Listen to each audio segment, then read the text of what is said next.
Eesti koondisele püütakse tagada Euroopa meistrivõistlusteks parim võimalik ettevalmistus, mis aga mõistagi on ka kulukas.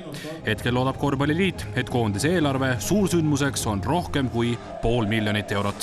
See eelarve suurusjärk on 550 000 kuni 600 000. Täna käib selle eelarve täitmine, kui küsida, kas see eelarve on täna tulude poolelt täis, siis ei, see ei ole täis tulude poole pealt. Ja kui ta ei tule täis, siis tuleb teatud tegevusi kärpida, aga ma arvan, et koondis läheb kuskil 405-500 000 see eelarve kindlasti välja.